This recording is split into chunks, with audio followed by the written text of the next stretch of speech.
guess I'll look at this stuff real quick. I don't know.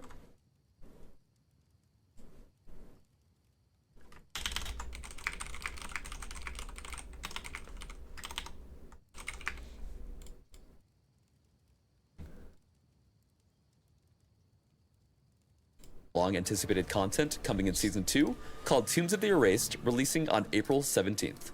For Season 2, we took more time and focused on the things that our players were telling us they'd like to see next, like expanding the endgame, more content variety, balance, and more. Season 2 is truly a massive update, and there's plenty to cover, so let's dive in. In Season 2, you are introduced to the Woven, a new in-game faction. Their followers worship the Weaver, a titan who seeks to create a new world free from the void and other imperfections. When exploring the Monolith of Fate, you'll encounter procedurally generated tombs and cemetery side zones, in which the Weaver has been experimenting with souls and memories to make her new world. The Woven seek to perfect the Weaver's design by sending the traveler to the tombs and cemeteries to cull her flawed creations. These tomb and cemetery side zones are the foundation for interacting with our new in-game systems in Season 2. Inside these zones, you'll find the Woven, who have captured souls for the Weaver and wrapped them in cocoons. Breaking these cocoons open will release the souls, which will then flee and possess nearby enemies. Possessed enemies gain new abilities and increased health and damage, and when slain drop Memory Amber, a new currency used in the Weaver faction. You'll want to collect as much Memory Amber as you can throughout the zones. Tombs and cemeteries will end with a unique boss fight that, if completed, will reward you with the ability to access the Woven Enchanter, which can enchant one of your class-specific idols. Enchanting an idol via the Woven Enchanter will add a new affix of a random tier and an amount of Weaver's Touch. Weaver's Touch is converted to randomly upgrade the affix applied and/or add an additional affix to the idol that can also be upgraded if there's additional Weaver's Touch to be converted, much like the Weaver's Will mechanic. These may have up to 2 enchanted affixes total. This conversion of Weaver's Touch happens as you gain experience while having the idol equipped. The first enchantment of an idol is free. Re-enchanting the same idol costs Memory Amber each time and re-rolls a new enchantment affix, replacing the previous affixes. To keep non-class idols competitive, we've added new idol subtypes with more powerful modifiers as well. Completing a cemetery, the larger of the 2 types of side zones, will also give access to an altar of the Weaver. Altars are used to place the Weaver's constructed realities into the Echo Web, which take form as and are called Woven Echoes. Charge the beacon in this echo to reveal echoes in a large area. Woven Echoes are a new special itemized type of echoes, glimpses into the Weaver's new world that introduce a lot of exciting new content and rewards to last Epoch's endgame. These drop from enemies within tombs and cemeteries and can be purchased from the Woven faction NPC, Mask. You've got mail. Woven Echoes will provide new challenges and objectives, such as access to brand new bosses like the Draw Queen and Ignixoros the Antipode Dragon, or enhanced versions of existing bosses like Majasa with new abilities, and even an Uber version of the pinnacle boss Aberoth introduced in Season 1. But beware, defeating Uber Aberoth is only accomplishable by the most skilled players and powerful characters in Eterra. There are many powerful rewards tied to Woven Echoes, such as unique forges giving you special ways to craft items not found anywhere else in the game, access to new unique items only found by defeating these bosses, and even ways to Slay boss man always drops unique melee weapon. These bosses, and even ways to accelerate in-game progression for alt characters by bringing a timeline's corruption up to match the corruption of another character's timeline. We'll go over some Woven Echoes momentarily. So far, what is this, there are Mario Kart 37 map? different types of Woven Echoes being introduced with Season 2, and more to come. Once you've found and completed your first cemetery, you'll catch the attention of Mask, the Weaver's High Priest, who will bring you to the Haven of Silk to tell you more about the Woven and then invite you to join them. Cheap beach. Joining and gaining rank with the Woven will allow you to unlock more Woven Echoes and give you access and points to spend in the new Weaver's Tree. Oh, shoot, The Weaver's Tree allows you to influence the encounters and rewards in the Monolith of Fate, providing more agency over your in-game experience. Nice. Some options include having a chance for Arena Echoes to be replaced with Super Arena Echoes, which contain champion enemies, or having items with Weaver's Will be rolled twice and keeping the higher value of the two. or sometimes letting a shade of Orbis ambush you in your echoes for additional drops and challenge. Some key nodes allow items and woven echoes to be imprinted into the tree, yielding different effects. Like imprinting a woven echo, giving it a chance to spawn in your echo web without placing it via the altar of the Weaver in cemeteries. Or imprint an item to make it so that an item of the same type and rarity is granted as an additional reward when completing echoes. Or imprint an item and there will be a chance for enemies in regular echoes to drop a pile of items similar to the imprinted one. Oh, what? There are many that's fun and actually exciting cool. Hold on. Or imprint an item and there will be a chance for enemies in regular echoes to drop a pile of items similar to the imprinted one. Come on, Mr. Fierce. Leak it. Did they fix the performance issues? Leak it. There are many fun and exciting options in the Weaver's Tree that allow you to shape your endgame experience and loot hunt. We can't wait to hear your feedback. Now that we've covered the basics, let's talk about a bit more of the interesting itemization and crafting options coming with Season 2, largely enabled via these woven echoes. In Season 2, we're introducing set item crafting, which can be accessed via the Great Bridge Woven Echo. Shattering a set item grants you 1 to 4 set affix shards you can then use to craft your own reforged set items. Each set item is associated with one specific shard unique to that set item that when crafted onto an item makes it act as that set item. This means that you can craft your own reforged set items that count for the set's bonuses, and you can mix and match these by using the original set items together with the reforged set items. You can craft these onto different item subtypes. Only one type of set affix shard can be applied to any individual item, and this item cannot be used in legendary crafting via the Eternity Cache.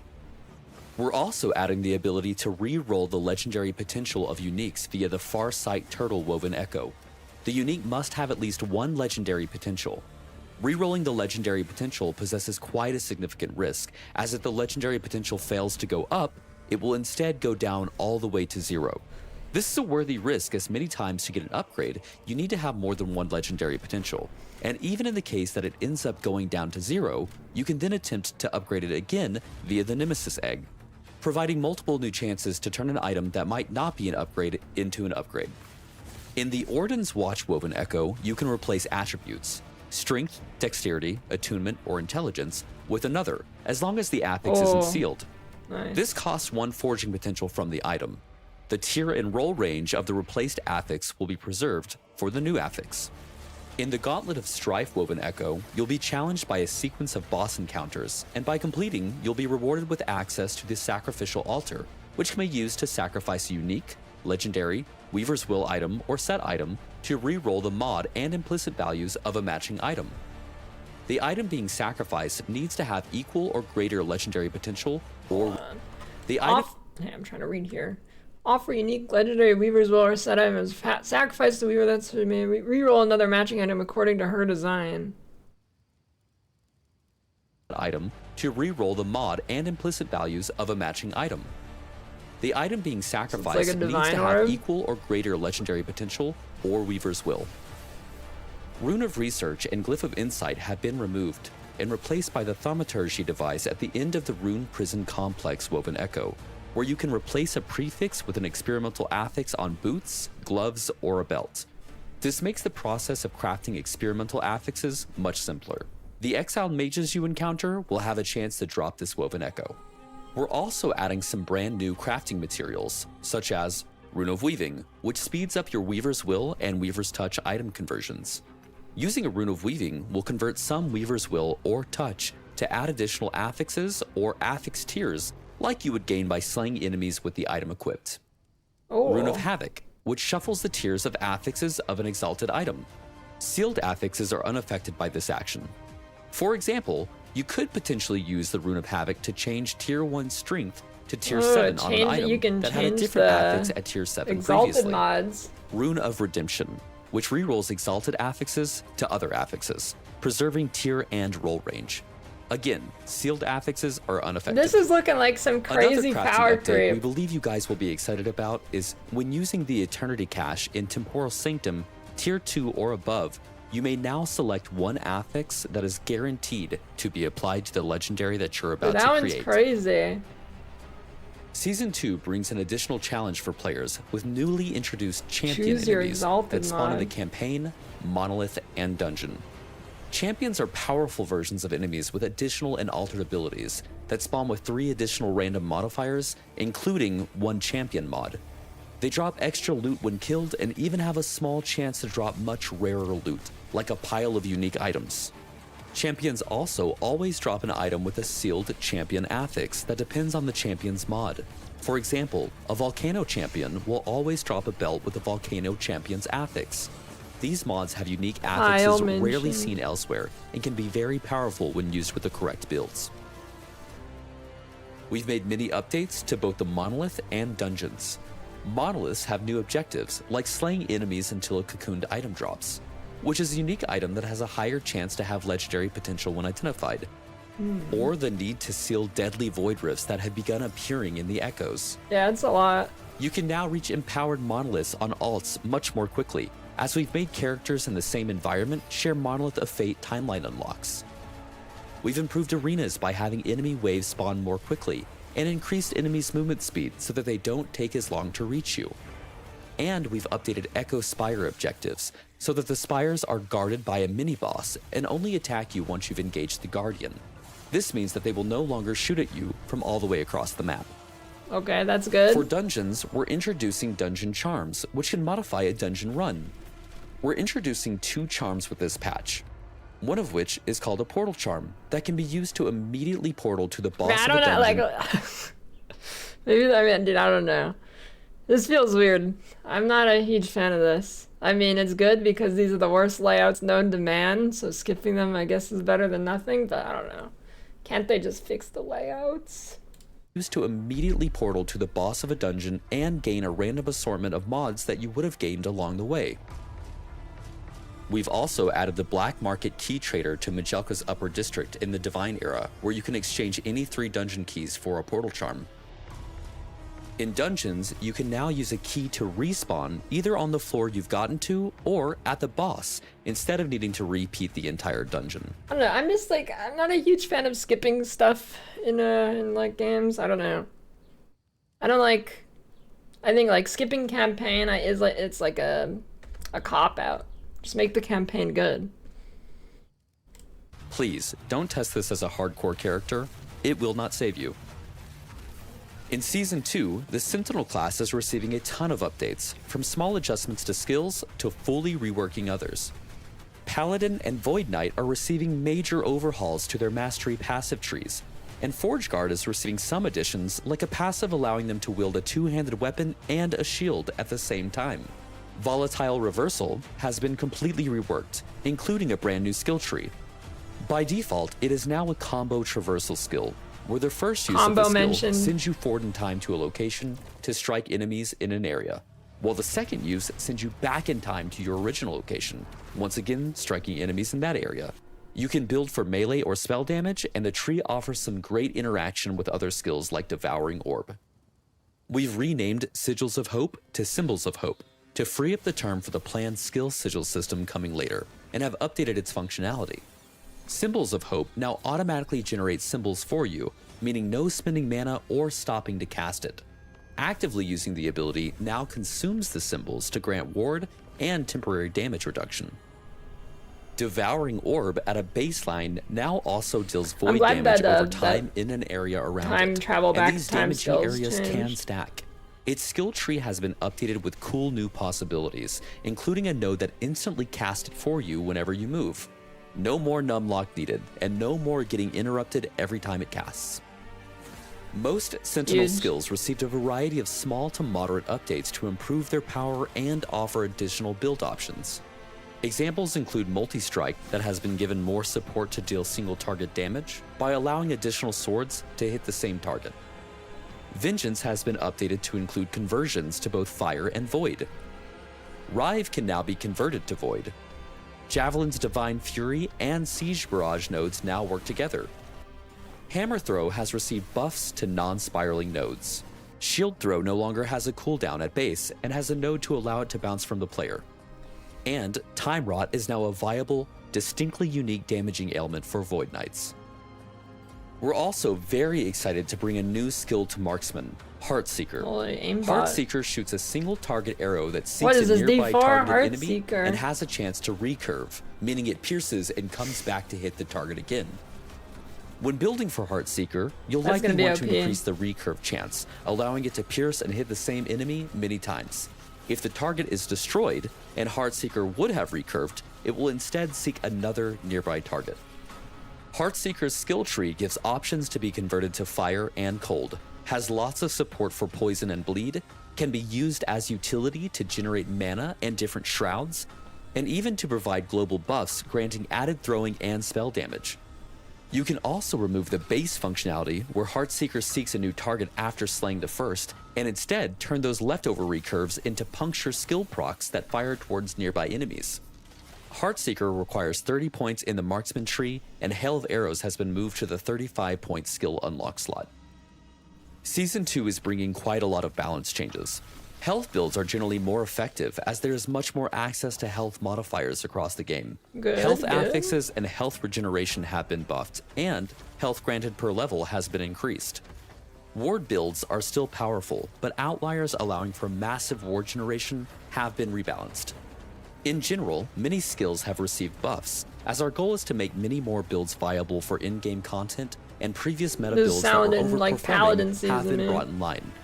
Skills such as Black Hole, Elemental Nova, Tornado, Flurry, and Shurikens have had their damage effectiveness increased. We expect there to be a lot of new builds that players are excited to try out in Season 2. Idle enchantments and new non-class specific Weaver idols will also raise the power level floor for all builds.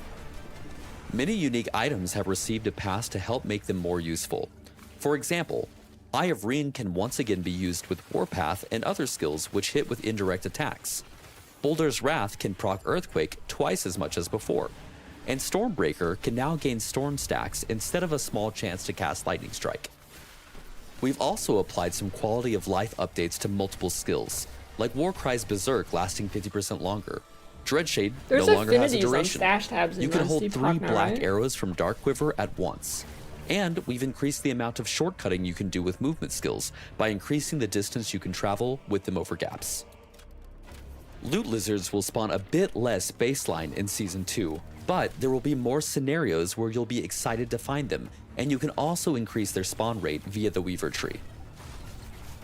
In Season Okay, if loot lizards are still as powerful as they are in the base game, or in the current version, this is gonna be stupid. 2, we're introducing 25 new unique items. This includes 8 new They need Weaver's like an Will 80% uniques and nerf. 4 early backer uniques. About half of these are tied to new tombs, cemeteries, and woven echo bosses, while the other half expand on the overarching drop pool. And there are plenty of additional improvements coming with Season 2 that to skill be looks excited sick. about. You can now respec your mastery I don't know for if that's gold new in the or end already of in the time. game. The cost of respecializing your Yes, mastery you can is a lot change your cheaper mastery. in the lower Dude, to that's mid 2 levels, games you so can it's easier respec your to ascendancy experiment, in now. but it increases as your character level goes up. We're introducing a beta version of WASD movement. You can access this via the Settings gameplay menu. We'll be monitoring player feedback on this implementation, and we're excited to hear your feedback. We have updated the inventory to have tabs to separate out keys and the new woven echoes. And we've also introduced automatic storing as an option that will be on by default, so that when you pick up crafting items like shards, they will immediately go to your crafting materials panel. Both of these updates make inventory management much nicer, and needing to be dealt with much less frequently. For Gamepad, we have completely reworked skill targeting, which improves every single skill and skill mutation, making targeting and using abilities more intuitive and responsive. We can also now make updates to individual skills targeting much more easily, so we'll be looking for your feedback and improving these even further. There are a ton of additional updates and fixes in Season 2, and we invite you to read the full patch notes on our forum. Cheap beach. Along with all these incredible updates coming in Season 2, we're excited to announce a new batch of supporter packs known as the Woven series. Each of these 4 supporter packs offers new and unique ways to customize your appearance, and the team has cooked up some pretty amazing offerings. Starting with the Woven Traveler pack. We really wanted our entry-level pack to have some pretty awesome stuff. And what better way to travel through Atera than with your own capybara pet? That's right, it wasn't an April Fool's joke after all. You will also score 2 new weapon cosmetics, a backslot cosmetic, and all new color arrangements for your evade skill. That's right, with Season 2, we've implemented skill cosmetics, and you'll find many more in the in-game store. The Woven Templar is the next tier in the Woven series and brings some serious heat. To start, you get all of the cosmetics from the Woven Traveler, and then, to kick off the Templar pack, we start with a full cosmetic armor set known as the Bronze Scale Plate. But the fire doesn't stop there. You're also getting Yoshok's Destroyer, a massive 2-handed hammer cosmetic, That thing looks sick. a new portal skin, another fiery evade cosmetic, and the first look at the fire footprint cosmetic, and an additional 100 Epoch points to use in the in-game cosmetic shop. Up next, and second tier in the Woven series, is the Woven Vanquisher Supporter Pack, and this pack is charged and ready. As with the previous tiers, the Woven Vanquisher Supporter Pack also includes all cosmetic items from the Woven Templar and Woven Traveler packs.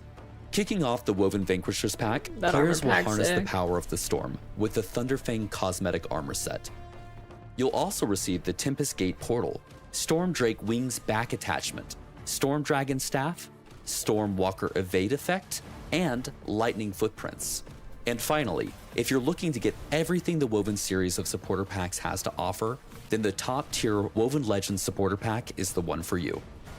Harnessing the visual prowess of the Weaver herself, don the Shroud of Woven Disciple cosmetic armor set. Be sure to bring along your faithful companion, the Thread Strider pet. You will also receive 4 unique evade cosmetics and the Weaver Footprints visual effect. The Woven Legends supporter pack also includes all of the cosmetic offerings from the Woven Vanquisher, Woven Templar, and Woven Traveler supporter packs. This really is the Get Everything pack. We're also adding many more items you can purchase with Epoch points in the store, including those awesome new skill cosmetic effects. Yeah, that look cool. We sincerely appreciate your support and hope you enjoy Last Epoch Season 2. Thank you for your patience, as this one took a bit longer to get out, but we hope that the wait was worth it, and we'll aim to be delivering seasonal patches more quickly going forward. Thank you for your support, and we'll see you in Atera for the launch of Tombs of the Erased on April 17th.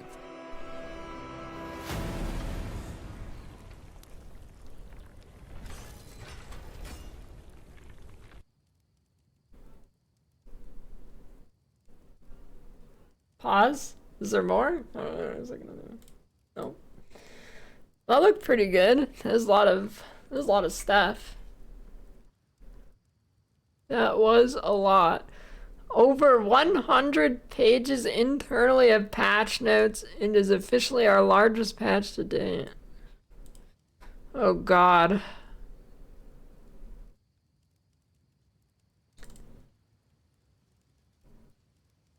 That's a lot. Dude, who's reading all that? Can someone read that and make a TLDR? Read it all, dude. Okay, let's just see it.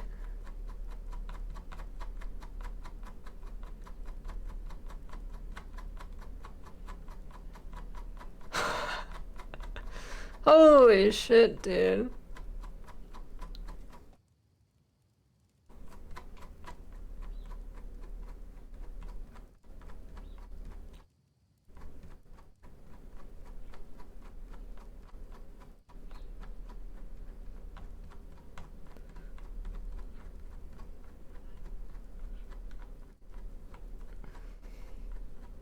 This could be the patch. This could definitely be the game fixing patch.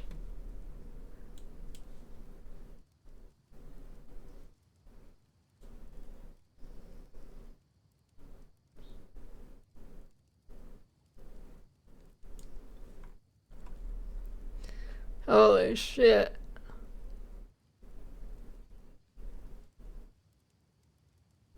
April 17th, 9 a.m. That's early. Control F Ward.